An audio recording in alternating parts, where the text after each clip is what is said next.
talk about stage 3, which we talked a bit about the dark night of the soul, but I think this is in there. The ordeal, the reward, the road back. It's something that we all go through. I want to open with something from New Jerusalem, Swedenborg's New Jerusalem. It says, only people who are being regenerated experience spiritual crises.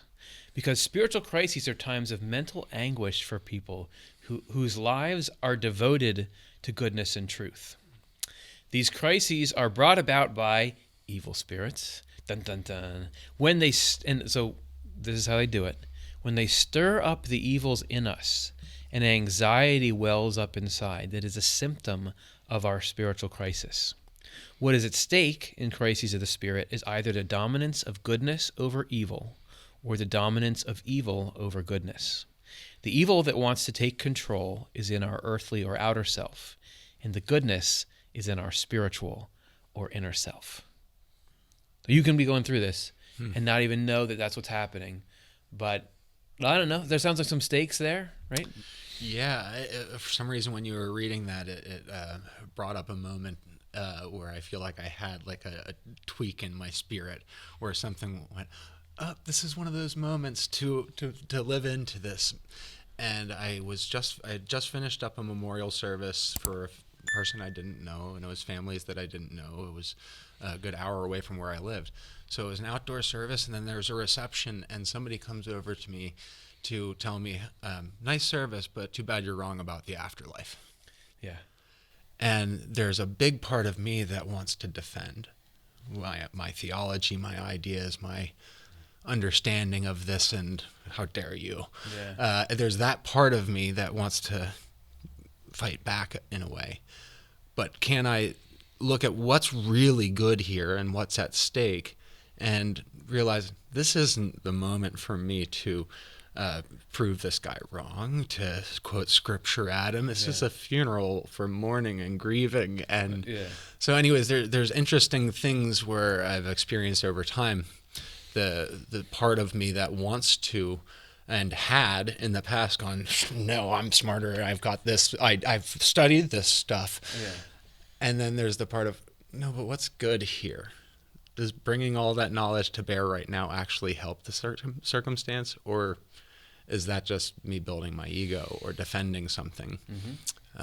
So anyways, crises come in lots of different forms, but it is that pursuit of goodness that makes the difference, because I can put that off, that idea of what's really important here, and just go, what's really important is me. That goodness is the others. It's the pursuit of what the Lord wants for us. Yeah. There's what struck me about that quote is how hopeful it is. Obviously, as we've said, going against the grain is not always here. This stuff isn't always the easiest or the most comfortable to absorb, but it's simply stating that if you are going through spiritual crisis, you are regenerating. It's a good thing. And you know, on the opposite side of the spectrum, we kind of all know this, right? If you are a sociopath, you can't be having a crisis of compassion. Like you can't be got at that way. Just like I personally believe as deep of loves and joys and etc. that pets have, they probably don't have existential crisis, right? So the same would be true there. It's a proof, as tough as it is, it's a proof that you're improving, right? Which is good to know, because it doesn't seem like it. No. At the time, it seems like, things have gotten much worse. But I think about the difference between pain that you understand and you know is fine versus pain that you don't. Where if you, why is this part of my body hurting? Versus when you're sore from like lifting weights, I can actually feel great because you know this is going well for me. And I have two thoughts on that. So one is, the stuff goes worse for you when you're on the right path. Well, let's say that you were trying out for a basketball team. You made it onto the basketball team, and you were there practicing, and the coach is always like going at you and giving you feedback. You did this wrong. You should have pulled up here. You should have switched to your left hand. And he's not really doing that to the other people. and you're like, why is he picking on me? It's probably because he thinks, oh, you can be really good, so it's worth putting this effort in. Because elsewhere in Swedenborg's books, he says that what triggers these crises of the spirit is God approaching. So as God gets closer, that's what stirs up the evil that's kind of entrenched around us and in us, these evil spirit, the part of hell that's got its grip on you. God says, you know what, I think we can take this. He moves in, and that's why all this stuff gets kicked up. I talked to a therapist or psychologist who said, like, there's sort of a maxim, which is when you try to leave a system, like some kind of dysfunctional system or relationship or something, you're going to get their best stuff. So when you try to break out something, or you see it in like political systems or something, when you're trying to disrupt the status quo, they're going to take their best shots at you to preserve that. You get that inside too. So yeah, it's like a sign that something good is happening. And okay, my final metaphor is, let's say you're going to get your kitchen redone. For a couple of days, it's going to be a lot worse than it ever was. You go, sure, your kitchen was outdated, but now there's no kitchen. Everything's torn out. There's a pile of like old drywall on the floor. You can't eat in there. You can't cook in there. It's like, what went wrong? But this is the steps towards something good. There's maybe this is a little far afield, but I think it's in the Spiritual Diary where Swedenborg talks about a really silly moment. I think he was walking down the streets in Stockholm, and he's talking about the influence of spirits on our thinking. Yeah. And he says that he noticed a pile of dog poop on the sidewalk, and where that noticing came from was the evil spirits that are influencing us notice it because they love the smell. They want us to step in it. That's a part of. So interestingly, he describes this noticing as something, as a gift almost, so that you can avoid it. So our connection, the evil spirits in this passage that it talks about, they are brought about by evil spirits, the temptations or the crises. It's because in the end, those are the ones that are going to give us the awareness of what not to step in. Yep. And the only way we come to that awareness is often by stepping in it enough to know not to do it again. Yeah, with your partner, this is shadow psychology 101. When you particularly flip out at your mother or father as an adult, right? Oh, this thing triggers me every single time. Shadow psychology would say that you're recognizing parts of yourself that you don't like, that you're so much like your mother in this way, you're so much like your father in this way. As strange as the metaphor is, how would we know that I still have something I really need to work on here? Because otherwise, why would I be, I'm not this way with other people on the street, but when my mom says this about, whatever it is, it gets me going. Okay, you can.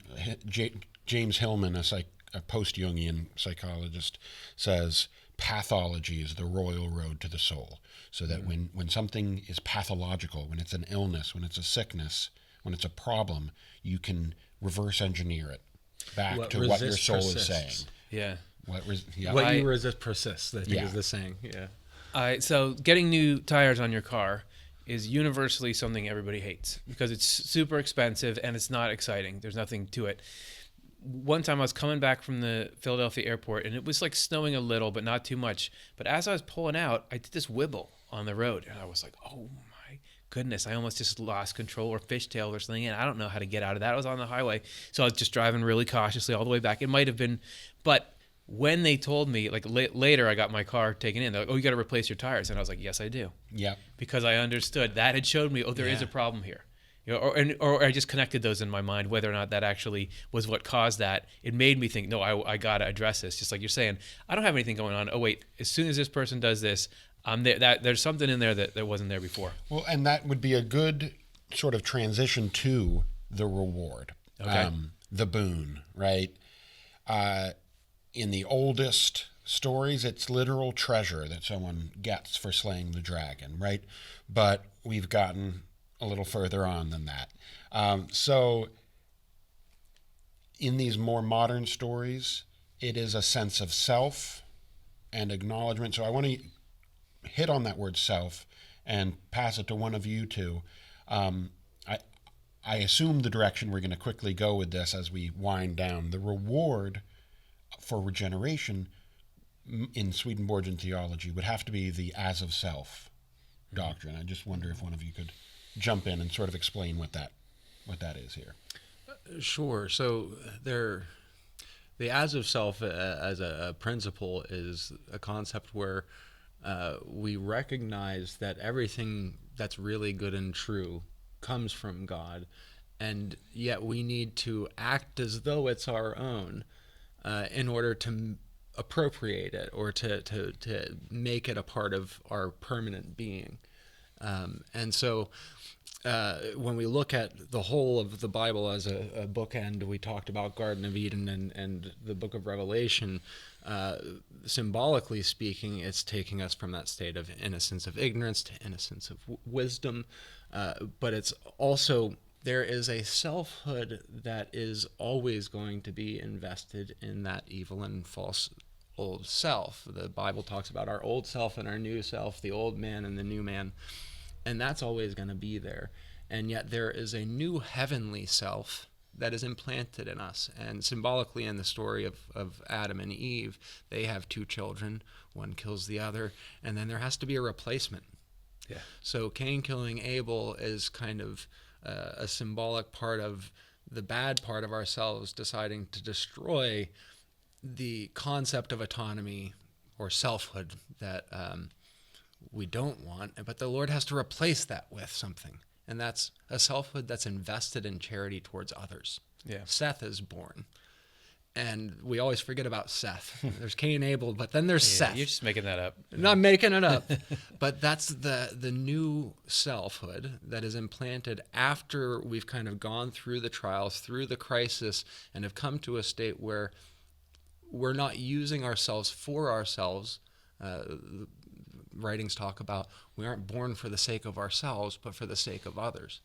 And so when we start utilizing our selfhood as a tool to serve God and serve the neighbor, then we oddly get a more distinct sense of self. I was going to say distinct because in relationships, if you're married and you have a wife, this should be 50-50, right? Like she brings 50%, I bring 50%. But actually, no, it should be 100-100, meaning this is like how you make it really good. So I've heard is like you're just like, I'm going to give my all, and I don't care what I'm getting, but I'm just giving my all. And she does the same thing. That's how it is with people and God in the state of heaven, because to become angelic, you're so far from wanting to be better than other people. You don't even really want your sense of self. You just want to give all the credit to God, and you would say that God is so great. All I want to do is, and God is like, I want to give you a sense of self. I want to give you a sense of, because I want you to feel like what's mine is actually yours. I want you to be able to be loved as an individual thing. So it's kind of like 100-100. So you end up with this, you're more and more distinctly yourself, even though you more and more are aware of the reality. And that's the modus operandi, really strangely. That's the thing that causes that. Swedenborg flips the script on a lot of Christian assumptions. Yeah. And what I mean by that is there's this idea that heaven must be, we've got these monks that seem holier than me. Okay, so heaven must be that even more, so they lose their genitalia. Yeah. They gain wings. They aren't truly, they become less and less human and more divine and heavenly. They're meditating all day, and that's a false heaven in Swedenborg's mind. So the way that flips is, no, you become, because of the as of self, you become more and more distinctly feeling physical, and in heaven even physical, connected to people, like you can do good. You have a job. Again, the modus operandi is because you are learning more and more deeply through experience that this is actually these are all gifts from God. Yeah. And I think this is kind of leading us into the pathway back. Yeah. And our experience of this leads us to a new place of just being. Yeah. where we have to go from the stage of just being our old self and being frustrated with it in the end, because our old self is going to end up producing harmful things. That's what we're told, at least, and I've experienced that myself. When I'm just me and my old self, I harm things. Yeah. You know. Yeah. But there's a new self that once we are completely invested in it, we almost can operate in that self. We talk about somatic experience, or being in a flow state, is when you kind of forget yourself in the work you're doing because you enjoy it so much. You are just fully invested. So your mind, body, and spirit together are doing that action. We forget ourselves in it. Yeah. So this is the moment when, from the belly of the whale, from that crisis, there's a resurrection moment, right? And there's things start to head back toward the status quo, but we know that world has been transformed from within. So you recross that threshold. You return back to Kansas. You click the heels, and it always goes super fast in that return. The eagles fly, Frodo and Sam.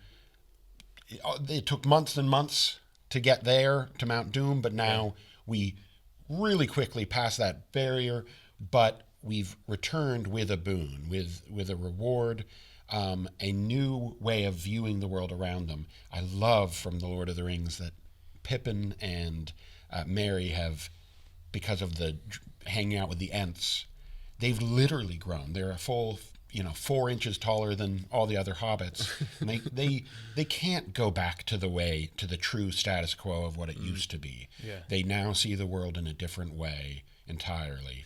And that's sort of their reward. Okay. And also, well, returning to the world where you are, that's very much the Swedenborg thing.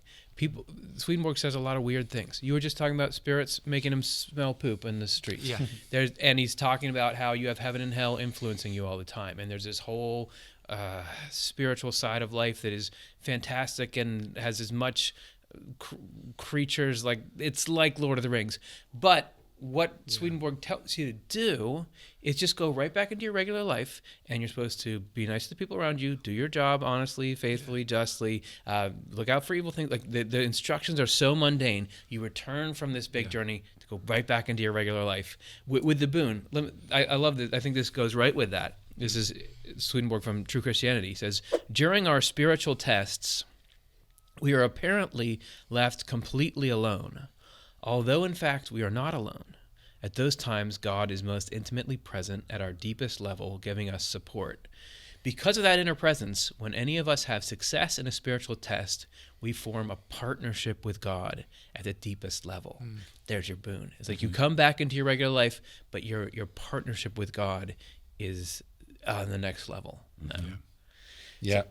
I think sort of closing the gap here, a big question would be, why? Why does this story, if Campbell's right, why does this story happen in every culture, through every age, with differences for sure, but with such eerie commonality that it almost becomes, like you said before about, oh, I'm reading this book, now I'm reading this book.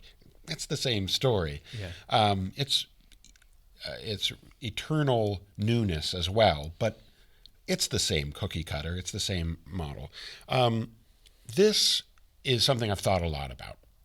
And for me, this is going to be a deeply Christian-centric worldview here. But for me, this all comes back to why in the Christian model, if you've grown up a Christian or many other religions, why does prophecy even work? Why does it happen? You don't really think about that. Oh, it's just, I've learned about this idea. But how can this person's words tell the story of what's going to happen? And my overly deep answer to that comes down to a metaphor. And from a Swedenborgian standpoint, and you guys can correct me if you think this needs to be tweaked, the moment of the Lord's birth in the earth, into the world, is of such importance that where our actions can echo forward in time, be remembered, perhaps, Caesar Augustus or these big personalities, that can be remembered in time. But the act of being born into the world was of such importance to the fabric of the universe that, like dropping a rock into a puddle, it echoed forward and backward. Forward so that it's remembered now 2,000 plus years later, but backward as well. We know that even if the hells had conquered the world to such a degree that we know that people weren't going to hell before the Lord was born when they should have had a chance to go to heaven. Right. That's not what Swedenborg would say. Accidents. Yeah, Right. He wouldn't let that happen. Right. God wouldn't let that And happen. yet that moment was necessary. So I believe what this is telling us is that those echoes of this hero's journey are of the divine human journey. Mm-hmm. It's this one journey that had to take place, that had to echo backward and forward into what a story is, the monomyth, moving backward in the form of prophecy, in the form of biblical figures like Jonah who embody what Jesus was going to do or foreshadow that, and all these Christ figures moving forward. I know this Campbell goes sometimes a little too far saying this is the monomyth, this is the one myth. Maybe he was a little myopic about it, but it certainly is this preoccupation with human existence, maybe even down to a physics level, like we said, the sun rising and setting, birth and death, this cycle that goes on and on and on. I love that. And I never thought about that with prophecy. Why does prophecy work? And why is prophecy such a big deal? Because when you read about the life of Jesus, that this is super important that he was born, but that he was born in the way it would say. And he always says, so he did Such this that. so that the prophecy could be fulfilled. Yeah. And one of the last things that ever comes out of his mouth before he's dead from crucifixion is, my God, why have you forsaken me?" Which is he's quoting Isaiah. Mm-hmm. So that is something about you say it and then it comes true is really important. And maybe why does prophecy happen? So that people born before the Lord's birth on earth or living before that can still receive that divine revelation. So benefit from it. And I'm all in on the monomyth because so Swedenborg states, which I hope he's right about this, it seems to make a ton of sense, the divine providence is the force that runs everything. So that this is why things are the way they are. There's this big thing, which is the guidance of the divine mind, which we call divine providence, which both directs, like, if I drop this pen, sorry, microphones, which way does it roll? That was divine providence, believe it or not. But he says the intent of divine providence has for its goal a heaven from the human race. Mm-hmm. So to get people into a state of eternal happiness in heaven, that's what everything's about. The monomyth, if it's the same thing as regeneration is the story of how we get into heaven. Yeah. So if it's the story of the reason for why everything exists, of course everything's going to tend back. Like, that's the thing. That's the plan. That's the whole stated reason for the existence of anything. Of course that's going to show up. And then the last thing is, we talked about, I think you were talking, Alan, about like, as of self, you have to take it in to yourself. I thought of, let's say that you work at a company, a big company, but they've got some new company culture thing, which is we're going to have this new way of like treating each other well at work, and this is the plan you need to get with to be able to do it. You can just hear that and not act on it. But if you decide, I like that, I want to buy into it, I'm going to act in the way they asked me to, I'm going to say the same kind of things, then it's yours, and you don't think, oh, this came from me. You know it came from the handbook or whatever they handed you, but the person next to you, they might not have accepted it at all. So it's not coming through them. That's like taking God's stuff. Do you make it your own or not? The handbook is the prophecy of you fulfilling it, Yeah. if you fulfill it. Yeah. The prophecy side of things, I think, is fascinating because I think it's necessary for a couple of reasons. One of them is how vital hope is in our daily lives. Not just thinking, the history of the world and how are we getting everybody to heaven, but how are we getting Curtis or Alan or Dylan or Stuart to heaven? Yeah. There's that same Stuart being cycle off there behind the camera. Yeah. But even camera people should have a chance at heaven, Hope is a vital part of holding on long enough until you see the miracle happen. And because the trials that we have to go through, that the Old Testament really puts a fine point on, you're going to be taken out of your land. We talked about leaving Egypt and getting to the Holy Land. Well, they get kicked out and taken off to Babylon, and there's darkness before Jesus finally comes. That prophecy tells of the hope of the salvation of Jesus Christ, and then he comes and fulfills it. That gives us as individuals hope then as well, that if he came back then for the sake of the world, he will come in my circumstances for the sake of my salvation. Yeah. And so there's all of the prophecies working on the eternal level for everybody and in our individual lives. Something else that I love about this is hope as a concept in Hebrew is the word rope. So hope literally is a rope in Hebrew. So think about, what are you holding on to when you're going through crisis? And I don't want to jump too far ahead, but I think of it also as the golden thread from Golden Thread's Labyrinth. Is what are we holding on to as we enter into the labyrinth? Because that's the vital part of that myth of the labyrinth in ancient Greek mythology. Holding on to that golden thread from Ariadne as Theseus goes in to slay the Minotaur. That's the hope of what can happen if we do the work. The prophecy came before. That's what set him up to go slay the Minotaur. That's great. Let's go into this last stage here. Yeah. Which is stage 4 of rebirth.